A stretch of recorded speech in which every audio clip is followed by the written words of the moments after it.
Assalamualaikum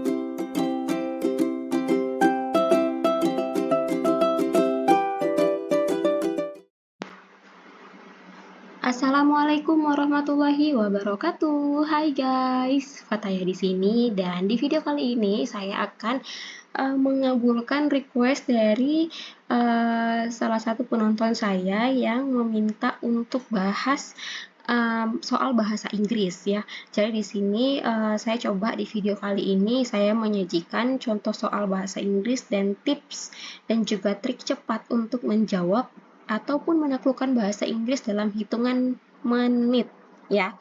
Nah, teman-teman semuanya, sebelum kita lihat ya ke pembahasannya, ke contoh soalnya, dan ke trik-triknya, jangan lupa teman-teman semuanya di sini ya, untuk pastikan terlebih dahulu teman-teman sudah subscribe YouTube channel ini dan juga sudah nyalakan tombol loncengnya.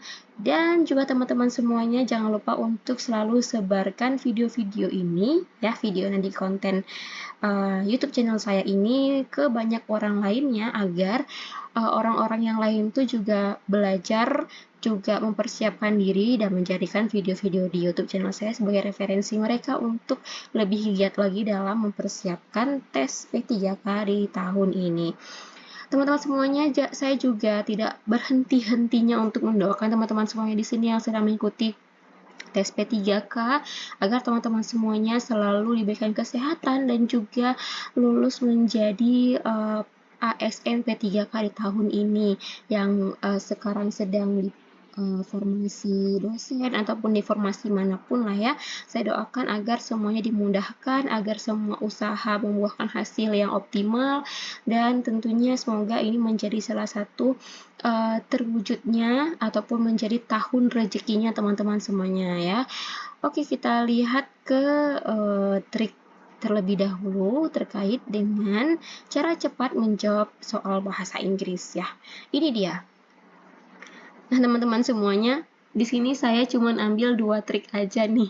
Sebetulnya kalau berdasarkan dengan pengalaman pribadi ya, jadi untuk soal bahasa Inggris itu kebanyakannya adalah kita dikasih sejenis wacana ataupun teks bahasa Inggris gitu yang bahasannya itu beda-beda. Ada yang dapat ada yang dapat soal tesnya itu tentang artikel ilmiah lah, ada tentang bencana, ada tentang lingkungan, ada tentang macam-macam lah ya.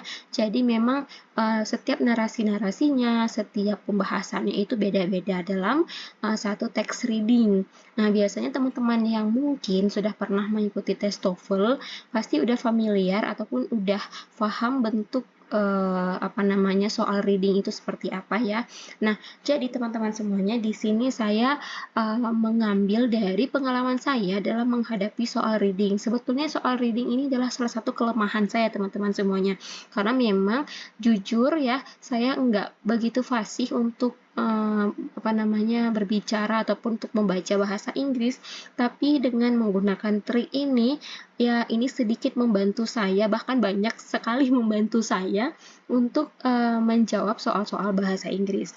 Nah, untuk trik menjawab bahasa Inggris itu sendiri, saya ambil poin yang paling mengkerucut aja lah, yang paling saya gunakan saat saya menghadapi soal reading ya. Yang pertama adalah langsung baca soal. Jadi teman-teman semuanya, kita di sini ketika tes nanti, kita hanya diberikan space waktu itu sekian menit aja teman-teman. Jadi kita nggak punya banyak waktu untuk baca teks secara full dari awal sampai akhir. Apalagi ya teman-teman semuanya, kita juga kadang-kadang itu agak kurang paham dengan isi teksnya, kecuali teman-teman yang mungkin sudah paham dengan bahasa Inggris ataupun sudah familiar dengan bahasa Inggris, mungkin bisa sekali baca, scanning, langsung paham kan isi materinya, isi teksnya. Tapi kalau dengan tipikal seperti saya yang memang tidak begitu mengerti dengan bahasa Inggris, saya lebih baik untuk langsung membaca soalnya terlebih dahulu. Jadi ketika sudah melihat soalnya, sudah melihat pertanyaannya, baru kemudian saya mainkan trik yang kedua, langsung cari kata kunci yang ada di teks. Jadi misalnya soal yang pertama itu berkaitan dengan Misalnya berkaitan dengan sinonim dari kata happy. Nah, kemudian langsung mainkan trik yang kedua, cari kata happy itu yang ada di teks. Kira-kira ada disebutkan nggak kata happy itu di teks, di paragraf keberapakah dia, di baris keberapakah, seperti itu ya. Jadi dua trik ini sebetulnya sangat simple tapi sangat membantu kita untuk menaklukkan soal bahasa Inggris itu dalam hitungan menit aja gitu. Oke ya teman-teman semuanya. Mungkin biar lebih paham lagi kita coba nih kita bedah soalnya ya. Oke, ini dia teman-teman semuanya. Saya ambil satu ini disebut dengan ya teks lah ya. Saya ambil satu teks bahasa Inggris yang berkaitan dengan the Woodstock Music and Art Fair. Nah, di sini dia berkaitan dengan cerita festival. Oke, kita langsung aja lah ya tanpa basa-basi, kita langsung aja. Pertama sekali trik yang pertama, langsung baca soal. Oke, langsung baca soal. Nah, di sini soalnya teman-teman, pertama adalah the main idea of this passage is best expressed in which sentence. Oke, nah the main idea. Biasanya teman-teman semuanya saya kasih tipsnya dan trik di sini kalau ada pertanyaan berkaitan dengan main idea ya, atau yang ada kata-kata mainnya, dan biasanya soal seperti ini muncul saat kalau sudah ada teksnya. Biasanya soalnya langsung soal pertama adalah terkait dengan main idea, biasanya seperti itu. Nah, jadi untuk soal seperti ini yang berkaitan dengan main idea, maka carilah jawaban di awal paragraf. Oke, itu adalah salah satu trik yang harus diketahui ya. Terkait dengan main idea, itu jawabannya kemungkinan besar ada di paragraf 1 atau bahkan di kalimat pertama. Nah, biasanya seperti itu teman-teman. Tapi ada juga itu yang berkaitan dengan main idea, itu perlu untuk membaca seluruh isi wacana. Jadi, ada yang seperti itu. Nah, mungkin kita langsung bisa lihat aja nih ya. The main idea of this passage is best expressed in which sentence? Nah, kita lihat yang pertama ya, kita eliminasi satu persatu. A. Most Americans think of Woodstock as a bunch of kids dancing to music in the mud. Nah, kita lihat apakah ada kata-kata kids di sini? Oke, kita scanning dulu sebentar teman-teman. Kita perlu yang namanya scanning ya, karena scanning itu penting untuk mencari kata kunci. Apakah ada kata-kata kids? Sepertinya tidak ada teman-teman ya. Jadi untuk jawaban yang A kita skip dulu, kita lewati karena memang tidak disebutkan tentang kids di sini. Kemudian yang B, the organizers underestimated how many people the festival would attract. Di sini kita cari berarti how many people, mana ya people, apakah ada dibahas di sini?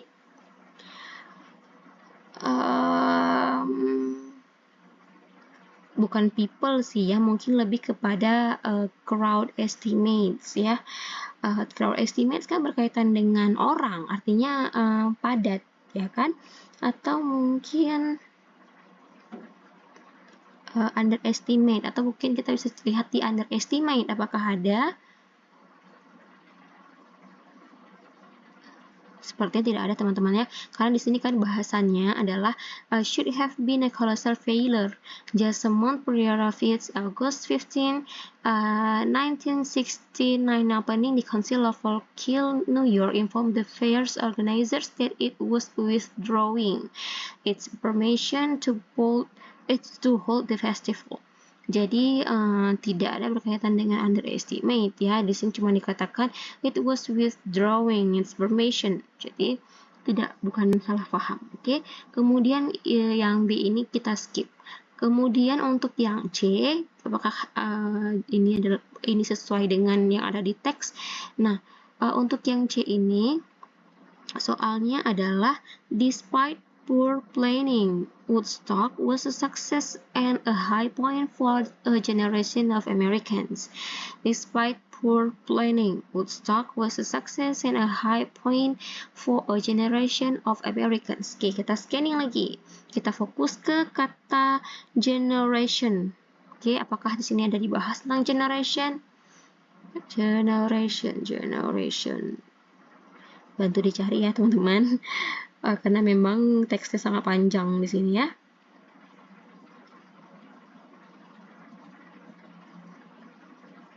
Yes, ada nih di akhir. Dia bahas tentang generation di sini di paragraf terakhir kita baca dulu. Despite all of its problem. Berarti di paragraf sebelumnya dia ada membahas tentang problem acara. Karena kenapa? Di sini dibahas tentang despite all of its problems. Di samping semua permasalahan-permasalahan itu, artinya untuk yang C ini despite poor planning. Poor itu kan artinya lemah ya, atau sesuatu yang dikasihani gitu ya. Despite poor planning, jadi planning yang buruk, rencana yang buruk. Bisa saja ini satu makna dengan despite all of its problems. Woodstock was a success and a high point for a generation of American. Di sini, today many people think of Woodstock not only as a milestone for rock music but as a defining moment for an entire generation. Mungkin ini rada-rada mirip ya dengan yang C, karena memang dia bahas a high point for a generation of Americans. Di sini defining moment for an entire generation. Jadi sama meaningnya. High point itu artinya adalah seperti simbol, seperti mendapatkan ranking yang bagus gitulah di generasinya Amerika. Nah, sedangkan defining moment ini juga sama. Artinya apa? Suatu momen yang menarik, suatu momen yang memorable banget gitu loh. Nah, jadi mungkin untuk jawaban yang C ini kita simpan dulu ya, jangan kita eliminasi dulu. Kita lihat yang D. Yang D, the organizers succeeded in their goal of creating a historically significant event. Apakah succeeded? Nah, di sini karena memang di paragraf akhir tadi ya yang kita bahas bahwa despite all of its problem. Nah, ada kemungkinan di organizernya itu tidak sukses. Karena kenapa? Karena adanya problem-problem yang terjadi ya, yang diceritakan di sini. Kita nggak tahu nih ceritanya problem apa yang terjadi di atas. Tapi di kalimat D ini, the organizers succeeded in their goal, artinya apa? Mereka itu seolah-olah sudah sukses melaksanakan acara tersebut, sudah sukses untuk menyesuaikan goalnya mereka gitu loh, dengan menciptakan historical significant event, dengan menciptakan suatu event yang bersejarah. Jadi sepertinya kalau yang D ini kurang tepat ya teman-teman ya, meskipun sebetulnya ini kan di sini kan dibahas ya bahwa sebelumnya itu di paragraf sebelumnya dibahas tentang despite all of its problem, ada masalah di situ. Artinya untuk menciptakan suatu acara yang historically significant event itu tidak semulus yang direncanakan, tetapi tentu ada problem-problem gitu. Jadi agak kurang sesuai sih jawaban yang D dengan di soal. Maka dari itu untuk soal yang nomor 1 ini jawaban yang tepat adalah C. Despite poor planning, Woodstock was a success and a high point for a generation of Americans. Lebih tepatnya yang C, karena memang sering dijelaskan tentang despite all of its problems. Di sini berkaitan ya, di pilihan yang C-nya itu juga ada despite poor planning. Jadi ini lebih cocok lah daripada jawaban yang D. Oke, kita lihat untuk satu soal lagi aja ya, biar kita bisa paham. Nanti saya akan bedah lagi untuk nomor-nomor selanjutnya di video yang selanjutnya biar nggak terlalu panjang. Nah, kemudian teman-teman semuanya untuk yang nomor 2 ini pertanyaannya adalah what was the final crowd estimate? Oke, di sini kan angka-angka ya pilihannya. Kita cari apakah angka-angka ini ada di soal, langsung kita cari, kita gunakan trik yang kedua. Oke, kita lihat ya. Oke, ada nih 30.000. Kemudian kita cari lagi yang ke bawah, apakah ada? Oke, kita ketemu 500.000 dan angka yang lain ada sih angka cuman tahun ya, yang pertama juga tahun. Jadi yang sesuai dengan pilihan ganda cuma ada dua ini, 30.000 dan 500.000. Oke, kita lihat untuk soalnya apa ya soalnya. Nah, what was the final crowd estimate? Oke, kuncinya adalah final. Oke, kita lihat dulu tapi ini untuk crowd estimate apakah disebutkan di teks 30.000. Kalimat sebelumnya adalah crowd estimate. Oke, ada ini crowd estimate. Kemudian di 500.000 tadi ada nggak estimate-nya? Ada juga, which reach unestimated. Oke, nah kemudian yang menjadi fokus selanjutnya adalah kata-kata final. Apakah ada kata final di situ? Nah, di sini kita lihat dulu ya untuk yang pilihan 30.000 on the first day of the fair. Crowd estimates of 30,000 kept rising. Oke, di sini tidak ada kata-kata final tapi ada kata on first day. On first day artinya hari pertama. Hari pertama itu baru mencapai 30.000 dan itu semakin berkembang.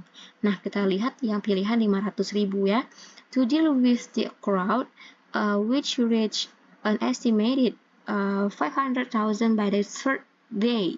Third day, 3 hari ya. 3 hari. Jadi yang pertama tadi kan 30.000 itu on first day, hari pertama. Sedangkan yang 500.000 itu by the third day. Artinya sudah mencapai 500.000 itu sampai dengan hari ketiga. Jadi untuk jawabannya ini, jawabannya apakah the first atau by the third day kira-kira. Nah, teman-teman semuanya, untuk mengenai soal itu sudah pasti yang first day itu salah. Salah, udah pasti bukan 30.000 jawabannya. Ya, untuk 20.000 tidak ada dalam teks, untuk 50.000 tidak ada dalam teks, dan udah pasti jawaban yang tersisa adalah 500.000. 500.000 adalah jawaban yang tepat. Kenapa demikian? Karena memang di sini dibahas by the third day, helicopters, flying food, doctors, and medical supplies. Ini pelengkapnya ya. Tapi yang fokusnya adalah ini, to deal with the crowd which reach an estimated 500,000 by the third day. Artinya by the third day itu udah finalnya. Karena kenapa? Di kalimat sebelumnya itu dijelaskan bahwa it started raining on opening night and continued for much of the 3-day event. Oke, jadi 3-day event ini adalah keberlangsungan acara music ini, festival ini, dan by 3 day itu sudah mencapai 500.000 estimasi yang datang gitu. Maka jawaban yang tepat adalah 500.000. Nah, gitu dia teman-teman semuanya. Jadi untuk melihat jawaban di soal bahasa Inggris itu pertama sekali langsung lihat ke soalnya, kemudian langsung dilihat setiap pilihan gandanya itu ada atau tidak di wacana teksnya ini, atau kita mencari kata kunci di soal apakah disebutkan di wacananya atau tidak. Gitu teman-teman ya. Semoga video singkat ini ataupun pembahasan singkat ini bisa membantu teman-teman semuanya. Jawab di kolom komentar ya, saya lanjutkan atau tidak nih pembahasan terkait dengan bedah soal bahasa Inggris. Saya pengen tahu tanggapan teman-teman semuanya dan kira-kira masukannya untuk pembahasan soal bahasa Inggris ini apa aja ya, gitu. Kalau memang suka silahkan di komen di kolom komentar dan saya akan menyajikan lanjutan dari soal ini ataupun dari bentuk soal yang lainnya. Oke, itu sih teman-teman semuanya dari saya, dari bedah soal bahasa Inggris, dan semoga ini bisa membantu teman-teman semuanya. Jangan lupa subscribe YouTube channel saya dan jangan lupa untuk nyalakan tombol loncengnya agar tidak ketinggalan dengan contoh-contoh soal lainnya. Dan saya doakan teman-teman semuanya bisa lolos menjadi P3K di tahun ini. Amin, amin ya rabbal alamin. Saya tutup untuk sesi kali ini. Sampai berjumpa di video selanjutnya. Assalamualaikum warahmatullahi wabarakatuh.